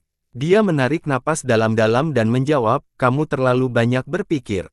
Sebagai seseorang dengan keturunan-keturunan ras manusia, saya hanya ingin Anda menempuh jalan yang lebih luas. Aku mengerti sekarang. Mata Li Qiye sedikit berkilat saat dia menjawab dengan santai, kau membawaku pergi dari Golden Isle bukanlah tujuan dari Exquisite Valley melainkan keinginanmu sendiri, sepertinya kamu ingin membuat perubahan, reformasi lembah, atau lebih tepatnya. Anda berharap lembah itu sendiri dapat menggunakan garis keturunan ini untuk memperkuat dirinya sendiri, tidak seperti lembah saat ini yang bergantung pada garis keturunan untuk mempengaruhi situasi dunia roh surga secara keseluruhan. Dia tertawa terbahak-bahak saat ini, gadis kecil, ini bukan sekadar perubahan. Ini adalah perombakan total yang mengguncang seluruh fondasi lembah indah Anda. Kamu, bagaimana kamu tahu? Dia ketakutan saat ini dengan sedikit niat membunuh di matanya. Dia tidak pernah mengungkapkan hal ini kepada siapapun. Dia bertekad untuk mengubah cara hidup lembah, tapi itu adalah keputusan rahasia yang hanya dia yang tahu. Li Qiye tersenyum, gadis kecil, sepertinya kamu ingin membunuhku untuk merahasiakan ini. Itu bukan ide yang cerdas. Tonton atau aku akan menghabisimu. Dia mengambil langkah mundur lebih jauh lagi. Pria ini jauh lebih menakutkan dari yang dia bayangkan. Dia merasa seolah-olah dia tanpa sehelai pakaian pun di hadapannya yang melihat semuanya. Dia berbalik ke arah lautan jauh dan dengan data berkata, itu adalah niat yang baik, tapi mungkin tidak berhasil dan belum tentu cocok juga. Dia akhirnya bertanya, mengapa ini tidak cocok? Karena ini adalah dunia roh surga. Dia tersenyum, jika lembah Anda mampu menggunakan garis keturunan Anda sendiri, para ahli akan datang secara bertahap. Jika ia bahkan dapat menghasilkan kaisar abadi, menurut Anda apa yang akan dirasakan ras lain tentang hal ini? Setelah itu, dia memutar ulang dan berkata, saya khawatir banyak garis keturunan yang bersedia menghancurkan lembah indah Anda dan membagi garis keturunan Anda. Dia berpikir sejenak sebelum bertanya sekali lagi, apakah tidak ada cara lain? Dia tidak tahu kenapa, tapi dia mulai menanyakan pendapatnya. Itu tergantung pada pemikiranmu sendiri. Dia perlahan menjelaskan, cara terbaik adalah menjauh dari dunia roh surga ketika waktunya tepat. Lembah Anda memiliki garis keturunan dan sumber daya. Ini akan menjadi lebih kuat di lokasi lain manapun. Lagi pula, ini bukan dunia untuk manusia, mayoritas umat manusia tidak ada di sini. Dia sedang memikirkan tentang relokasi ini. Bukannya dia tidak memikirkan hal itu sebelumnya, tapi bahkan jika dia mengambil keputusan suatu hari nanti, nenek moyangnya tidak akan setuju. Bagaimanapun, lembah indah telah ada di sini selama bertahun-tahun yang tak terhitung jumlahnya. Itu telah membangun fondasi yang kuat dan tertanam kuat di dunia roh surga. Jika mereka pindah, itu sama saja dengan menyerah pada fondasi mereka. Semua upaya dari orang bijak masa lalu mereka akan hanyut bersama arus. Ia menyatakan, jika Anda ingin melakukan reformasi, Anda harus memiliki keberanian dan tekad yang tiada taraf. Tanpa ini, semuanya hanyalah omong kosong belaka. Setelah merenungkan dalam waktu yang lama, dia akhirnya mengangkat kepalanya untuk menatapnya dan dengan sungguh-sungguh berkata, apakah kamu benar-benar dari dunia roh surga? Dia akhirnya menyadari teror sebenarnya dari pria di depan ini. Meskipun dia tidak bisa melihat kerusakannya, dia tidak merasa terganggu saat menghadapi bahaya. Ini menunjukkan betapa kuatnya dia. Orang ini akan terkenal di dunia tidak peduli generasinya. Namun, dia belum pernah mendengar nama Li Qiye sebelumnya. Hal ini memberi ruang bagi ide yang lebih berani. Dia curiga orang ini bukanlah seseorang dari dunia roh surga, melainkan orang luar. Li Qiye tersenyum dan berkata, gadis kecil, kamu tidak bodoh sama sekali, sepertinya kamu memang sedikit berbakat. Itu sebabnya kamu adalah penguasa lembah. Konfirmasi dari Li Qiye yang mengejutkannya. Dia ingin bertanya lebih lanjut, tapi Li Qiye dengan lembut pencampuran lengan bajunya, dari mana asalku tidak masalah. Perhatikan saja kata-kataku, jangan pernah menghalangi jalanku. Karena mempertimbangkan fakta bahwa Anda adalah manusia, mungkin saya akan membantu Anda jika memungkinkan. Namun, jika kamu menghalangi jalanku, aku akan memperpanjangmu semua. Dia perlahan-lahan berbicara, kami tidak memiliki konflik kepentingan. Li Qiye hanya tersenyum mendengar jawaban ini. Akhirnya, gadis itu melepaskan penyembunyiannya untuk mengungkapkan wujud aslinya. Dia berbaring di hadapan Li Qiye, "Namaku Kong Qinru. Saya tidak tahu bahwa bangsawan muda Li adalah seorang master, jadi saya telah menyinggung perasaan Anda." Dia dengan tulus mengungkapkan niatnya untuk berteman dengan Li Qiye. Dia perlahan berjalan ke depan. Gadis di hadapannya ini benar-benar cantik. Dia berada di level yang sama dengan Li Xuangyan dan gadis-gadis lainnya. Tentu saja, dia masih punya cara untuk maju dibandingkan dengan Bulian Xiang atau Ming Yexue. Rambutnya seperti air terjun lembut dan anggun. Mata seterang mutiara. Mereka akan bersinar dalam kegelapan dan mengungkapkan kebahagiaannya. Sosoknya bisa dikatakan sempurna karena ukurannya yang ramping dan miringnya. Mata semua penonton akan berbinar melihat kehadirannya, yang lembut menjulang tinggi dan montok sementara dia sendiri tinggi dan ramping. Sangat sulit untuk menghancurkan sosoknya. Menghiasi dirinya dengan pakaian hijau membuatnya tampak seperti sepotong batu giok yang indah di laut biru. Dia bijaksana dan berpandangan jauh ke depan dengan kecantikan yang lembut. Li Qiye berhenti melihat dan tersenyum, "Keturunan Kong Clan selalu baik, sepertinya mereka menemukan penerus yang baik dalam dirimu." Dia ingin mengatakan sesuatu yang lain, tetapi hanya desahan yang keluar. Li Qiye memandang ke arah lanskap dan berkata, "Apakah Anda memiliki sesuatu untuk ditanyakan kepada saya atau tidak? Anda harus melakukan sesuatu terlebih dahulu." Dia berada dalam posisi yang sulit karena dia telah menyaksikan sifat sombong pria ini. Dia tidak meminta layanannya tetapi memerintahkannya. Aneh karena dia adalah pemimpin dari kekuatan besar. Bahkan penguasa Pulau Emas tidak akan berani memberikan perintahnya. Dia menarik napas dalam-dalam dan berkata, "Apa yang perlu dilakukan oleh bangsawan muda Li? Temukan seseorang untukku." Dia perlahan berkata, "Seharusnya tidak sulit mengingat jaringan besar yang dimiliki lembah indah di dunia roh surga, kan?" Dia dengan lembut menghela nafas secara rahasia. Saat ini, dia mengerti bahwa dia bukan yang menangkapnya. Sejak awal, dia sudah merencanakan rencananya, jadi dia memutuskan untuk pergi bersamanya. Dia sedikit gemetar. Tampaknya segalanya berada dalam genggamannya, bahkan dunia yang luas ini pun tidak kecuali. Dia tidak tahu kenapa dia merasakan perasaan ini. Singkatnya, setelah interaksi singkat mereka, dia menjadi takut pada pria ini. Dia menganggukkan kepalanya, "Selama orang yang kamu cari masih berada di dunia roh surga, kami akan mencoba yang terbaik untuk mengungkap beberapa petunjuk. Ini hanya masalah waktu saja." Li Qiye juga mengangguk dengan sikap riang, "Saya yakin dengan lembah Anda. Jika lembah indah tidak dapat menemukan seseorang di dunia ini, keturunan lain akan merasa lebih sulit." Setelah mengatakan ini, dia menatap dan tersenyum, "Apa rencanamu setelah menangkapku?" "Di jalan mundurmu." Dia harus menjawab, "Tujuan saya adalah Peacock Land." Li Qiye tertawa terbahak-bahak dan berkata, "Sepertinya kamu tidak berencana membawaku kembali ke lembah dan malah ingin bersembunyiku." Dia tidak tahu apakah harus tertawa atau menangis setelah mendengar ini. Dia benar-benar tidak berencana membawa kembali ke lembah indah. Lembah itu terletak di Laut Abis, jadi mereka tidak perlu pergi ke Peacock Land jika dia ingin membawa kembali ke lembah. Li Qiye sambil tersenyum berkata, "Kalau begitu ayo kita pergi ke negeri burung merak, ini akan menjadi perhentian pertama kita." Dia tidak berkata apa-apa lagi, hanya menarik kendali kuda laut untuk memimpin. Tindakannya cukup alami tanpa ada tanda-tanda yang tiba-tiba. Pada saat ini, dia terkejut karena gagalnya kecanggungan. Dia adalah penguasa lembah indah, seorang tokoh besar di dunia roh surga, tetapi hari ini, dia hanya bertindak sebagai pemandu, tidak ada yang akan percaya bahkan jika mereka melihat pemandangan ini. "Gadis kecil, ayolah, berhenti berlama-lama." Li Qiye lalu menamparkan kuda laut itu. Kong Qinru melihatnya sekilas. Dia tidak mengatakan apapun sebelum melompat dan dengan anggun duduk di belakangnya. Li Qiye sekali lagi menggunakan dadanya sebagai bantal. Kepalanya tenggelam ke dalam lembahnya saat dia berbicara, "Pergi." Dia langsung marah. Dia berpikir bahwa dia adalah seorang pria sejati dan tidak ingin dia melakukan perjalanan jauh. Namun, ternyata dia hanya ingin menggunakannya sebagai bantal. Dia memiliki keinginan untuk mengeluarkan pria ini dari kudanya, tetapi setelah apa yang terjadi sebelumnya, semua kemarahannya hilang. Ini aneh karena jika itu pria lain, dia pasti akan menendangnya ke cakrawala jika mereka memanfaatkannya dengan cara yang berfungsi.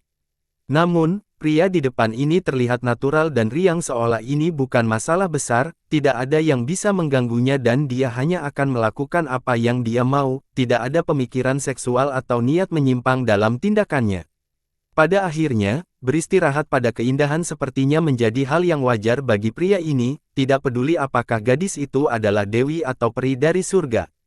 Pada akhirnya, Kong Qinru hanya bisa tersenyum kecut dan mendesak kuda laut itu maju. Kuda laut ini luar biasa dengan kecepatan luar biasa dan sedikit kekurangan. Ia bahkan lebih sulit ditangkap di laut karena ia datang dan pergi secepat kilat. Sebelumnya, mengapa kamu mengatakan bahwa dunia roh surga bukanlah rumah bagi manusia? Dia menatap ke dalam dadanya dan menanyakan pertanyaan yang muncul di pikirannya. Ini bukanlah tempat yang cocok untuk tempat tinggal. Dia berkata, meskipun 9 dunia saat ini tertutup, manusia seharusnya tinggal di tempat lain. Selama jutaan tahun, banyak generasi manusia yang tak terkalahkan telah muncul di dunia roh surga. Namun, sebagian besar dari mereka tidak membangun sekte di sini, mereka lebih suka bepergian jauh dari dunia ini. Sebenarnya saya menjanjikan keberanian dan tekad nenek moyang kakek Anda. Membangun keturunan di sini pasti membutuhkan keberanian yang besar. Dia berkedip dan menatapnya saat ini. Mengapa ini tidak cocok? Menurutnya, tidak ada masalah dengan dunia roh surga. Setidaknya, dia sangat senang tinggal di sini. Ada banyak alasan. Dia dengan datar berkata, misalnya, umat manusia dilahirkan untuk hidup di daratan yang luas, sebaliknya, dunia roh surga penuh dengan lautan. Hal ini tidak sesuai dengan sifat manusia. Alasan lainnya adalah umat manusia sudah lama lemah di dunia ini. Kami jauh dari sebanding dengan roh menawan, iblis laut, dan penjahat. Ini bukan penyebab utamanya, kan? Dia dapat mengambil beberapa petunjuk dari kata-kata Li Qiye dan berkata, jika seorang kaisar abadi benar-benar ingin membangun garis keturunan di dunia ini, dia dapat mengubah bumi dan lautan, tidak perlu lagi hidup di laut. Pengamatan yang bagus. Dia menutup matanya dan melanjutkan, ya, itu bukanlah alasan utama. Intinya dunia ini bukanlah dunia kita manusia. Pada akhirnya, kami tetap harus pergi karena ini bukanlah asal mula kami. Mengapa kita harus pergi? Dia berkonsultasi dengan penuh hormat sambil merasa bahwa pengetahuannya cukup dangkal dibandingkan dengan pria ini, meskipun dia adalah penguasa lembah. Karena akar dari dunia ini. Li Qiye dengan ringan berkata, jika kamu ingin memahaminya, kamu harus menelusuri kembali hal-hal yang sangat kuno dan tidak dapat diingat. Dia melanjutkan, sederhananya, mengapa hanya dunia ini yang memiliki penjahat dan setan laut? Mengapa mereka tidak bisa meninggalkan dunia roh surga? Bahkan jika mereka melakukannya, mereka pada akhirnya harus kembali. Mari kita ambil contoh ayah pohon. Begitu seseorang cukup kuat untuk mencapai levelnya, mereka akan sebanding dengan kaisar abadi, namun pada akhirnya, mereka akan tetap kembali ke sini untuk dihapus dan menjadi pohon yang memikul dunia dan melindungi keturunan mereka. Untuk alasan apa? Saat Li Qiye berbicara, Kong Qinru tenggelam dalam pikirannya. Ini selalu menjadi bagian dari kehidupan di dunia roh surga. Tak seorang pun akan berpikir dua kali, tapi sekarang, tampaknya hal itu mempunyai pengaruh lain yang menarik. Pada akhirnya, dunia ini bukan milik kita. Ini adalah dunia bagi pelaku dan iblis laut. Beliau berkata, manusia hanyalah pengembara yang lewat di dunia ini. Kebanyakan pergi, hanya sedikit yang tersisa. Dia bertanya, lalu bagaimana dengan menawan roh? Mengapa mereka bisa berdiri kokoh di sini? Kekuatan ras roh menawan bahkan lebih kuat dari para pengkhianat dan iblis laut.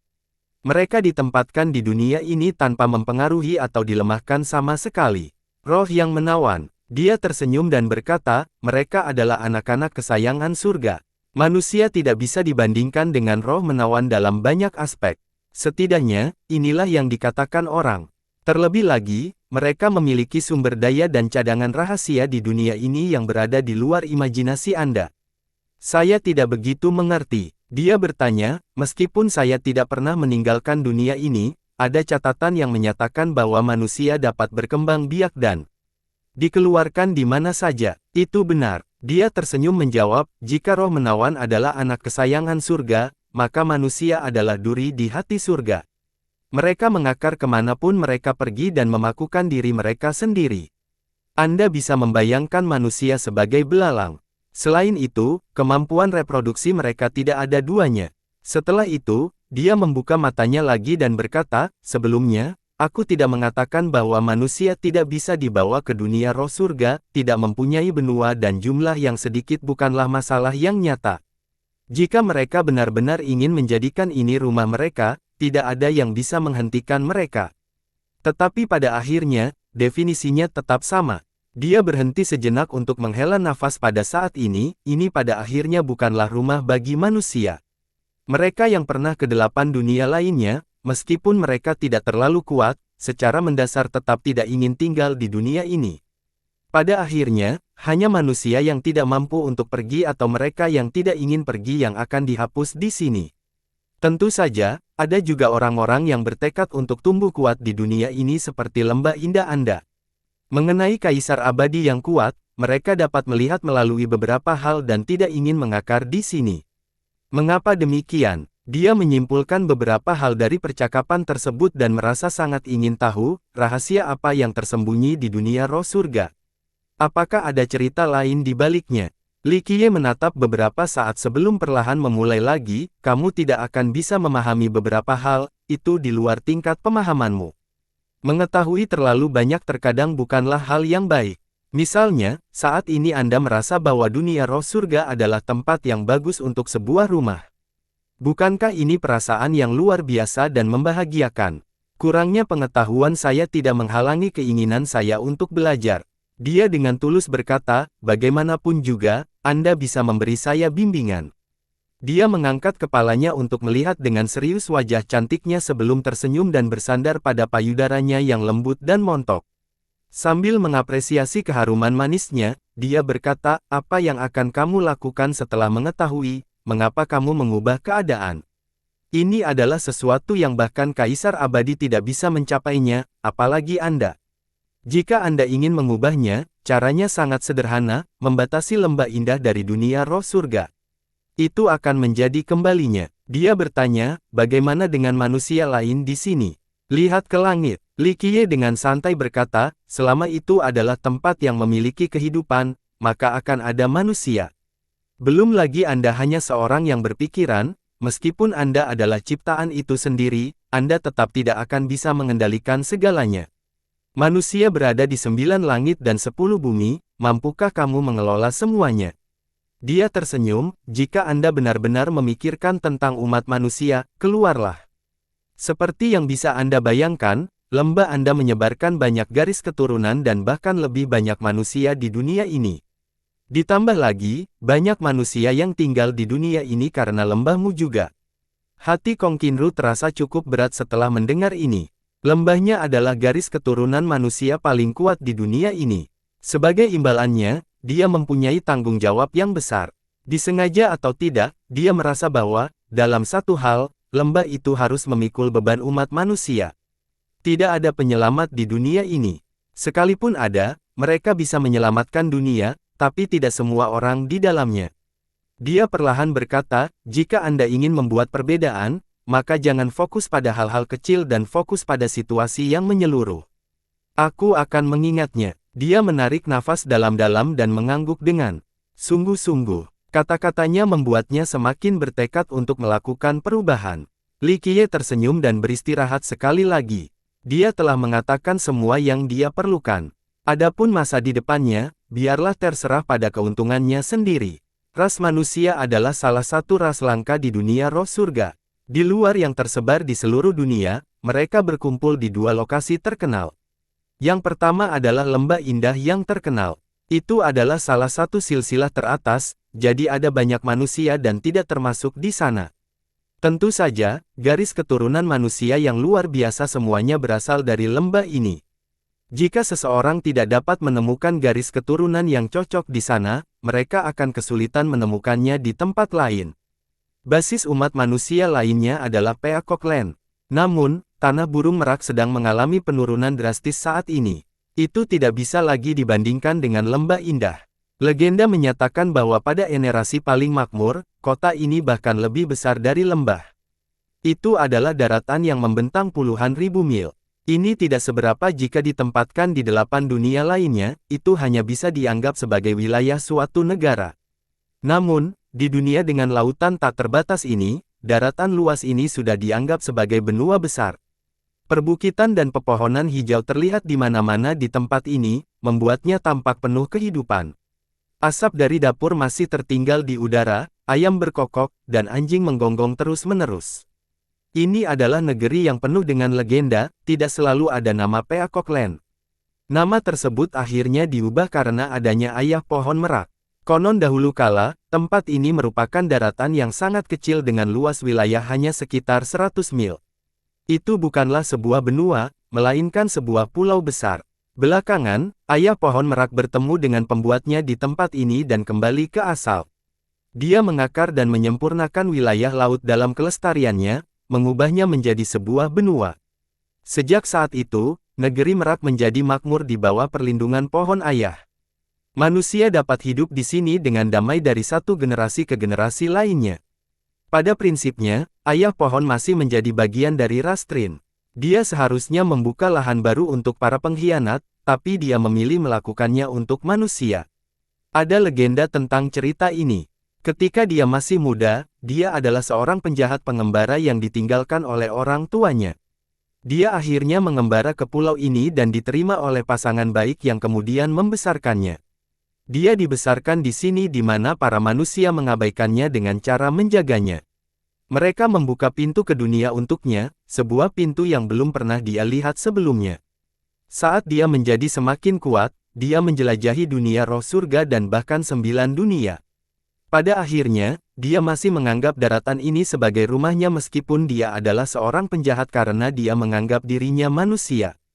Akhirnya, dia menemui ajalnya. Meskipun dia tidak bisa mewariskan warisannya, dia tetap mengakar di sini untuk menjadikan tanah merak lebih besar lagi bagi manusia lain, tanah kepuasan. Guyuran, kuda laut itu melompat keluar dari lautan dan melangkah ke Peacock Land. Li Qiye masih beristirahat dengan mata terpejam di dada Kong Qinru seolah-olah semua yang ada di dunia ini tidak ada ketentuannya dengan dia. Kong Qinru bersembunyi di tubuhnya lagi sehingga tidak ada yang tahu bahwa dia adalah penguasa lembah yang indah. Jika Golden Isle tahu bahwa dialah yang menangkap pengantin pria mereka, semuanya akan menjadi masalah. Dia perlahan berkata saat kuda laut itu mendarat, kami telah tiba di Peacock Land. Sambil menghirup aroma bumi dan nafas benua, aroma bunga dan pepohonan, Li Qiye menarik napas dalam-dalam. Beberapa kali dan membuka matanya. Dengan perbukitan megah dan puncak menakutkan yang menjulang hingga Skydome seperti raksasa, ini adalah pemandangan hijau sejauh mata memandang. Itu memberi penonton perasaan yang luar biasa. Orang lain tidak akan menyadari apapun, tapi negeri merak ini tampak berbeda di mata Li Qiye. Dia melihat senja mendekat. Meskipun terlihat di pinggiran kota dan semarak, Li Qiye melihat sebuah pohon tua yang besar. Meski dahan dan daunnya masih segar, namun tubuhnya sendiri sudah tua dan hampir mati. Li Qiye diam-diam berbicara sambil melihat ke arah daratan ini, tanah merak. Ayah pohon merak pada akhirnya akan berbaring, dan waktunya tidak lama lagi dari sekarang. Kong Qinru merasa sangat sedih setelah mendengar ini. Seorang ayah, pohon akan dicabut di bumi untuk melindungi keturunannya. Inilah perbedaan antara kaisar abadi dan ayah pohon. Kaisar abadi pada akhirnya akan pergi, namun ayah pohon akan tetap tinggal selama beberapa generasi. Meskipun demikian, hal ini tidak berarti bahwa hal tersebut abadi. Bahkan pohon dewa ini suatu hari akan layu. Kembali ke bumi adalah metode lain untuk hidup lebih lama, tetapi itu tetap bukan keabadian. Tentu saja, periode ini masih sangat panjang jika dibandingkan dengan umur manusia dan bahkan persahabatan. Li Qiye memandang Kong Qinru dan berkata, di masa depan, manusia di dunia roh surga hanya akan memiliki satu markas tersisa. Dia terdiam sesaat sebelum berbicara tanpa daya, mungkin dalam 2 atau 3 generasi, ayah pohon akan mati dan tanah merak akan runtuh bersamanya. Ketika ayah pohon meninggal setelah dihilangkan, sebagian besar bumi yang dimurnikannya juga akan tumbang. Misalnya, setidaknya tanah merak akan hancur setelah kematian ayah pohon. Apalagi lahan yang tersisa akan semakin tandus hingga akhirnya tidak bisa dihuni.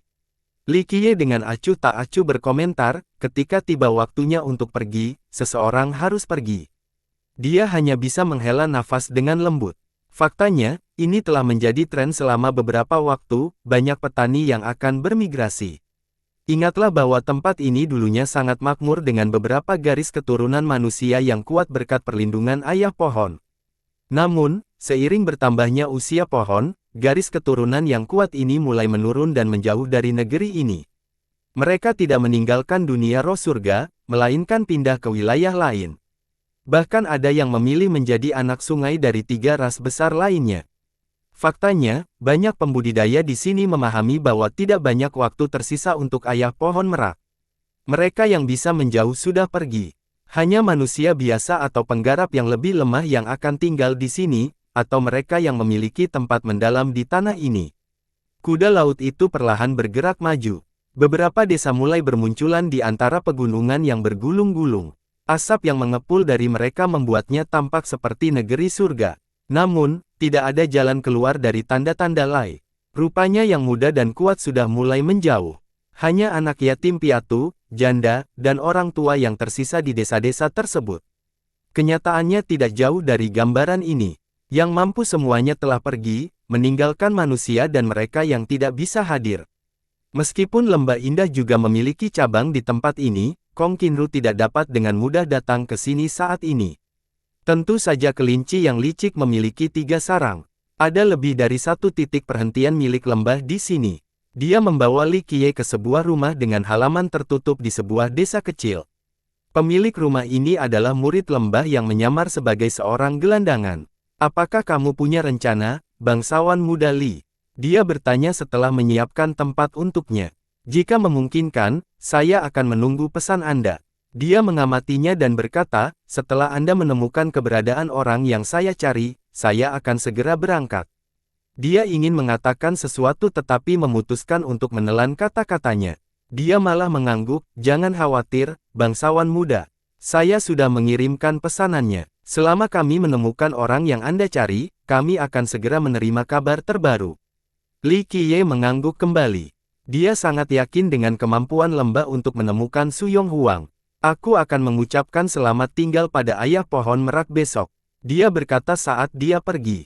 Dia berhenti dan berbalik untuk berkata, aku akan pergi bersamamu ke Peacock Peak besok. Baik sekali. Dia menjawab, siapkan dupa untukku. Mungkin tidak ada peluang lain di masa depan setelah penawaran ini. Hatinya tenggelam lagi saat dia dengan lembut menghela nafas, saya akan melakukannya.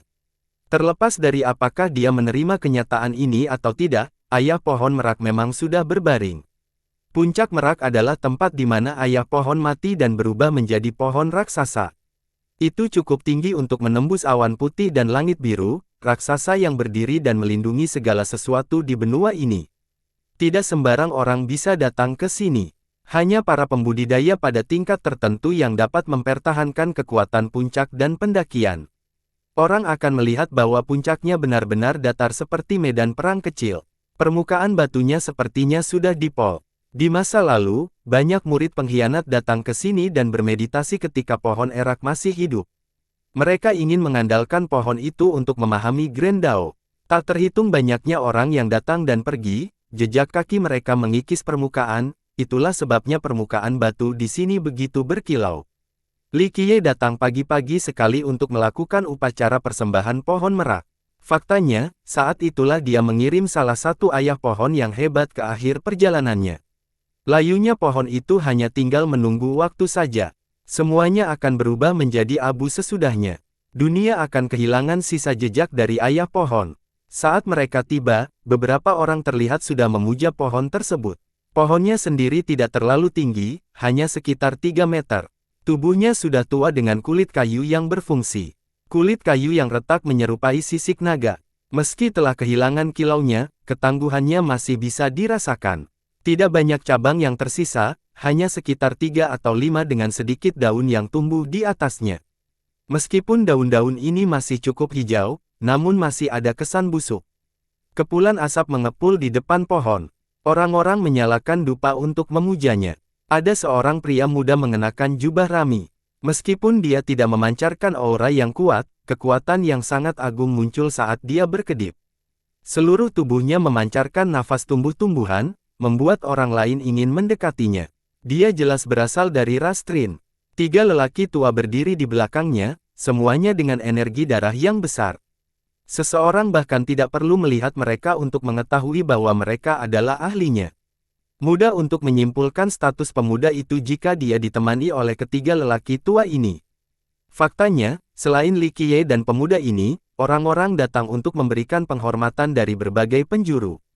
Semua orang tahu bahwa dalam waktu dekat, pohon merak akan mati. Para sahabat manusia di dunia ini bersyukur atas perlindungannya selama beberapa generasi. Tanah ini memberi mereka tempat tinggal dan bekerja. Setelah mempersembahkan dupa, pemuda itu berdiri di sana dan menyaksikan asapnya menghilang tanpa berkata apa-apa. Setelah Li Qiye dan Kong Qinru berhasil mencapai puncak, pemuda itu akhirnya berkata, "Ayo pergi." Dengan itu, dia dan orang-orang tua itu pergi. Saat dia lewat, dia membungkuk untuk menyambut Li Qiye dan Kong Qinru dengan sangat sopan. Kong Qinru mengangguk kembali untuk membalas isyarat itu sementara Li Qiye tidak mengatakan apa-apa, dia hanya memberikan pandangan sekilas. Setelah kelompok itu pergi, Li Qiye dengan datar berkata, "Sepasang murid kayu yang bagus, sudah lama sejak seseorang seperti itu muncul dari para pengkhianat." Dia terkejut mendengar mengatakan ini. Dengan sekali pandang, Li Qiye dapat mengetahui rahasia orang tersebut ini agak terlalu menakutkan. Dia menyatakan, dia adalah salah satu keturunan benteng surgawi, Teng Jiwen.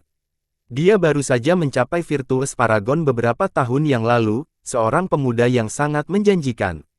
Karena penyembunyiannya, pemuda tadi tidak bisa mengenalinya. Namun, karena dia adalah penguasa lembah, dia mengenali banyak pengetahuan terkenal di dunia ini. Li Qiye tidak berkata apa-apa lagi dan melangkah ke depan pohon merak. Dia meletakkan dupanya dan menatap pohon yang terletak di dalamnya diam untuk waktu yang lama. Akhirnya, dia dengan lembut menghela nafas dan berkata, "Kehidupan kekal masih terlalu jauh. Bahkan ayah pohon pun tidak bisa lepas dari kematian dan pada akhirnya harus kembali ke asal." Dengan itu, dia menyalakan dupa dan membungkuk ke pohon merak. Di matanya, ayah pohon itu masih merupakan eksistensi yang menakjubkan. Terlebih lagi, dia telah melindungi manusia selama beberapa generasi. Kong Qinru melakukan hal yang sama dengan rasa hormat yang tulus dari hati. Setelah upacara, Li Qiye dengan lembut menyentuh kulit pohon yang keras. Dengan dengungan, tangan tiba-tiba menghilang ke dalam pohon seperti melewati portal udara. Dia menutup matanya dan berdiri di sana seolah sedang tidur. Setelah beberapa saat, dia menarik tangannya dan menyimpulkan, pohon merak akan mati dalam waktu 50.000 tahun. Ini mengejutkan Kong Qinru. Dia pikir ayah pohon itu masih bisa bertahan selama 2 atau 3 generasi ke depan. Ini jauh lebih cepat dari yang dia bayangkan. Dia tiba dengan bingung, hanya 50.000 tahun. Li Qiye berbicara tanpa emosi, tepatnya, dia bisa bertahan selama 40.000 tahun lagi. Sisa waktunya akan tergantung pada seberapa terikatnya tanah tersebut. Bagaimanapun juga, akan tiba saatnya kita harus melepaskan segalanya. Dia tiba-tiba menjadi sangat sedih. Dia merasa tidak berdaya karena tidak ada yang bisa dia lakukan untuk mengubah keadaan. Dia hanya bisa menghela nafas dan berkata, bahkan ayah pohon pun akan mati suatu hari nanti, tidak ada yang bisa menyelamatkan mereka. Saya hanya berharap hal itu akan terjadi secara perlahan. Siapa yang mengatur hal itu? Li Qiye terkekeh di bawah pohon, itu tergantung orangnya. Melawan surga untuk menambah panjang umur seseorang bukanlah hal yang mustahil. Kata-kata seperti itu terngiang-ngiang di pikiran. Dia segera mendongak untuk menatap orang yang acuh tak acuh itu dengan tidak percaya sambil gemetar. "Kamu, maksudmu bisa menambah umur pohon merak?" Dia dengan gugup menatap sambil gemetar meskipun dia adalah seorang penguasa lembah yang hebat. Dia menatap ke arahnya lalu kembali ke pohon dan dengan ringan berkata, "Meskipun para ayah pohon ini berakar di bumi, mereka masih mirip dengan para petani yang memiliki kesempatan untuk memulihkan kehidupan mereka. Hal ini juga berlaku pada pohon merak. Terlebih lagi, ia belum pernah menjalani prosedur ini sebelumnya, sehingga kemungkinan keberhasilannya semakin tinggi. Apakah kamu mengatakan yang sebenarnya?" Dia tiba-tiba menjadi bersemangat dengan harapan memenuhi hatinya sambil menatap Li Qiye dengan penuh semangat. "Kata-kataku 100 kali lebih berharga dari mutiara." Dia memandangnya dan berkata, "Lagi pula, ini adalah pengetahuan umum. Melawan surga untuk memulihkan kehidupan adalah teknik paling dasar dari seorang alkemis. Jika ada alkemis yang hadir, mereka akan muntah darah karena marah atau dilanda rasa tidak aman yang begitu besar sehingga mereka akan merasakan keinginan untuk bunuh diri dengan membanting tahu. Pengisian kembali kehidupan adalah tujuan yang sangat mulia bagi para alkemis, hanya alkemis legendaris yang mampu mencapai hal ini. Apalagi kesuksesan juga belum pasti. Namun sekarang, menurut Li Qiye, ini adalah cara yang paling mendasar. Jadi maksudmu kamu bisa memulihkan kehidupan pohon itu? Matanya cerah saat dia mencoba mendapatkan konfirmasi. Itu mungkin. Dia berkata sambil melihat ke pohon, karena belum pernah melakukan hal ini sebelumnya, pengisian kehidupan pertama memiliki peluang yang sangat bagus dan jangka waktunya akan cukup lama. Untuk keberadaan seperti pohon ini, hidup selama 8 atau 10 generasi berikutnya tidak akan menjadi masalah jika prosedurnya berhasil. Dia berseru, lalu tunggu apa lagi? Cepat dan isi kembali kehidupannya. Dia perlahan-lahan melihat kembali padanya dan berkata, mengapa saya harus mengisi kembali hidupnya? Itu bukan kerabat saya atau orang yang lebih tua. Kamu adalah manusia. Dia menyatakan, pohon itu telah melindungi umat manusia begitu lama sehingga sudah sepantasnya Anda membalas kebaikannya. Li Qiye tertawa kecil dan menggelengkan kepalanya sebagai jawaban, gadis kecil, mengapa menurutmu begitu? Ada banyak orang yang telah mencapai banyak hal untuk umat manusia. Apakah itu berarti saya harus melakukan sesuatu untuk mereka atau keturunan mereka juga? Orang bijak yang tak terhitung jumlahnya dan keberadaan yang tak terkalahkan telah berjuang demi kelangsungan umat manusia, dibandingkan dengan mereka, hal-hal yang telah dilakukan pohon merak tidak dapat mencapai puncaknya. Kamu, wajahnya memerah, dia tidak tahu harus berkata apa dalam situasi ini. Dia melirik ke arahnya dan dengan datar berkata, ada pilihan dalam segala hal dan setiap orang. Misalnya, orang bijak kuno yang mendorong umat manusia maju atau pohon merak berakar di tempat ini, mereka membuat keputusan. Mereka tidak menempuh jalan ini untuk meminta imbalan dari generasi mendatang. Mereka hanya menempuh jalan mereka sendiri dengan tanggung jawab dan ketekunan yang besar, tetap setia pada upaya mereka sampai akhir. Kong Qinru memikirkan kata-kata Li Qiye. Mengesampingkan hal-hal lain, dia tidak benar-benar mengenalnya. Ditambah lagi, dia bukanlah seseorang dari dunia roh surga, jadi mengapa dia harus mengisi kembali kehidupan ayah pohon? Li Qiye sambil terus tersenyum, terlalu banyak ketidakadilan di dunia ini, terlalu banyak pikiran yang tidak berdaya, terlalu banyak hal yang tidak dapat dilakukan orang. Bahkan seorang penyelamat pun tidak bisa menyelamatkan semua orang di dunia ini atau mengabulkan semua doa mereka. Terlebih lagi, saya bukan penyelamat atau orang yang dermawan. Dia bertanya, bagaimana kita mengisi kembali kehidupannya? Li Qiye menahannya dan berkata, tidak ada gunanya meskipun kamu mengetahuinya karena hanya aku yang bisa melakukannya. Ditambah lagi, harganya tidak sedikit. Dia menarik napas dalam-dalam dan dengan sungguh-sungguh bertanya kepadanya, apa yang dapat meyakinkan Anda untuk memulihkan kehidupannya? Dia sambil tersenyum malu, gadis kecil, kamu tidak bisa menawarkan apa yang aku inginkan. Dia menarik napas dalam-dalam sekali lagi sebelum menawarkan, jika Anda bersedia melakukannya dan berhasil, Anda dapat memperoleh apapun yang Anda inginkan, termasuk menikah dengan saya dan memiliki posisi yang bagus di lembah indah. Matanya langsung mengungkapkannya secara alami dengan kegigihan dan kesungguhan yang besar. Dia memperhatikannya dan tertawa, saya tidak meremehkan Anda, tapi saya perlu memperjelasnya. Jangan bicara tentang harta karun, hanya lamaran pernikahan dan pintu masuk ke lembah indah saja. Petik 2. Kamu terlalu memikirkan dirimu sendiri. Pertama-tama, saya memiliki garis keturunan-keturunan, banyak sekali wanita di dunia ini yang ingin menjadi pendamping dao saya. Misalnya, bocah cilik dari Golden Isle. Aspek yang Anda miliki lebih baik darinya. Kecantikan, kecerdasan, keseksian, atau mungkin bakat. Petik 2. Sekarang mundurlah dan berpura-puralah aku tidak memiliki garis keturunan kerajaan. Menikahimu akan merugikanku. Andalah yang memanfaatkan saya, bukan sebaliknya.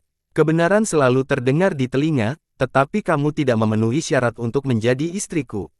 Dia menutupnya sambil tersenyum. Kata-kata seperti itu membuat Kong Qinru teringat. Sebagai master lembah yang indah, dia tidak hanya cantik menawan, dia juga memiliki garis keturunan yang luar biasa. Banyak orang lain di dunia roh surga yang ingin menikahinya. Selama dia memberikan izin, bahkan keturunan sekte paling kuat pun akan bersedia melakukannya. Tapi sekarang, orang biasa yang sangat biasa ini menganggap hal-hal yang sangat dia banggakan ini sebagai hal yang tidak layak untuk disebutkan.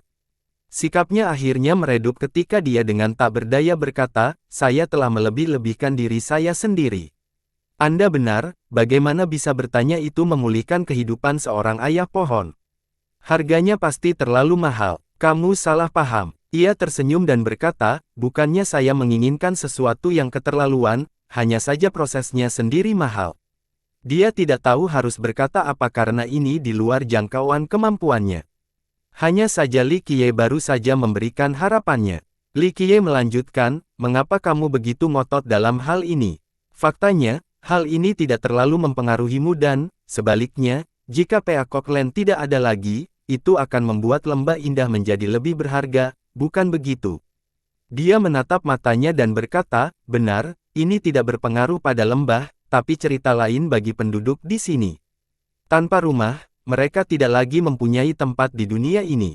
Bagi banyak orang, hanya ada dua tempat di dunia roh surga, daratan lembah indah dan tanah merak. Tanpa salah satu dari mereka, maka akan berkurang satu rumah bagi umat manusia dan setengah dari harapan mereka akan padam. Terlebih lagi, banyak sekali makhluk yang akan binasa seiring dengan layunya ayah pohon. Dia menghela nafas tak berdaya saat ini. Ini bukan berarti dia terlalu manusiawi dan baik hati atau seseorang yang terlalu lemah untuk menerima kematian. Itu karena, sebagai penguasa lembah yang indah, orang yang paling berpengaruh pada umat manusia, dia ingin bekerja demi kesejahteraan rasnya. Dia mendoakan kedamaian dan harapan bagi seluruh kerabatnya. Hidup dan mati adalah bagian dari alam. Li Qiye tersenyum tipis, setelah jutaan tahun, berapa banyak orang yang tewas dalam perang? Dan berapa banyak orang yang saat ini tinggal di Peacock Land? Saya yakin jumlah ini kurang dari 1/10 jumlah orang yang akan mati dalam pertempuran demi kehendak surga. Bahkan jika tempat ini runtuh, itu tidak berarti bagi umat manusia dalam skema besar. Saya tahu itu. Dia menjawab, tetapi ini adalah harapan bagi manusia di sini. Harapan. Ia terhibur dengan gagasan ini, harapan ini adalah penyebab kematian, kematian masa depan mereka, kematian keturunan mereka.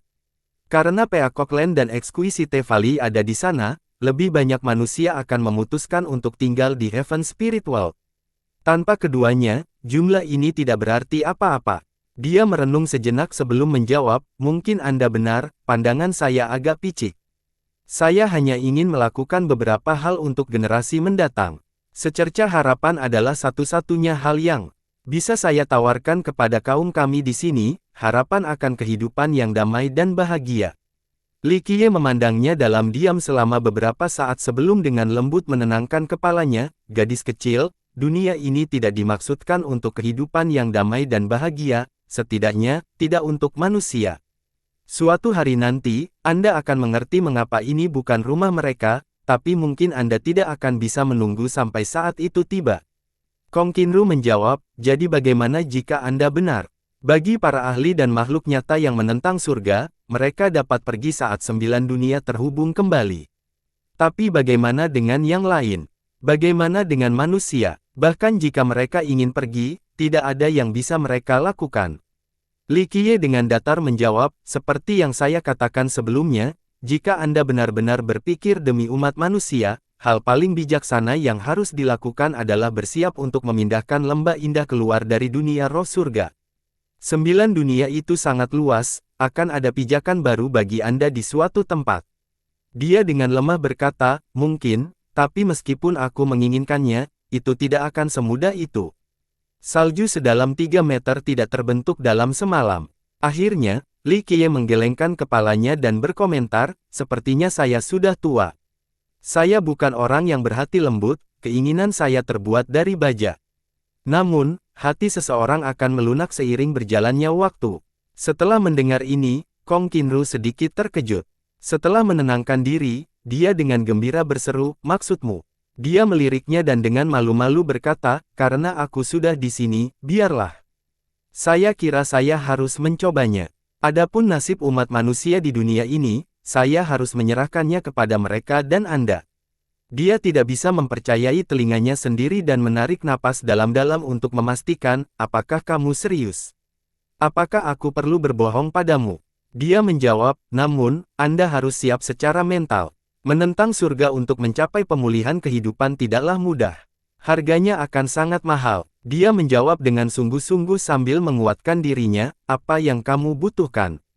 Selama itu masih dalam kemampuan lembah kami, saya pasti akan membelikannya untuk Anda. Dia menggelengkan kepalanya, harga yang saya maksud bukanlah harta karun atau pil roh atau bahkan bahan alkimia. Singkatnya, itu bukanlah sesuatu yang Anda atau lembah Anda mampu beli. Dia kehilangan kata-kata. Dia melambaikan lengan bajunya dengan acuh, pertukaran seperti itu terkadang diperlukan, tidak perlu memikirkannya lebih jauh. Adapun beberapa barang lain yang saya perlukan, Anda akan bertanggung jawab atasnya. Dia mengangguk dengan penuh penghematan, yakinlah, beritahu saya apapun yang Anda butuhkan.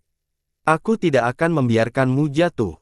Api harapan menyala dalam dirinya. Jika pohon merak bisa hidup lebih lama, tempat peristirahatan umat manusia lainnya akan terus ada. Dengan rumah ini, masyarakat akan terus memiliki harapan. Dia tidak mengatakan apapun dan membuka istana nasibnya.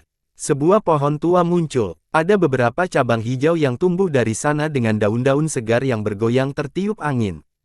Kong Qinru tidak tahu pohon tua apa itu, tetapi dia merasa pohon yang tampak tidak mencolok ini tidak sesederhana itu. Tidak aneh kalau dia tidak mengetahuinya, itu bukan karena kurangnya pengetahuan di pihaknya. Faktanya, di luar kelompok Li Qiye, mereka yang pernah melihat pohon ini sama sekali tidak ada. Dunia sudah lupa namanya, apalagi mengenali penampakannya. Pada saat ini, cabang-cabang hijau dari miriat agetri perlahan-lahan menjulur seperti ular kecil. Mereka mengebor pohon merak dalam sekejap. Bersambung,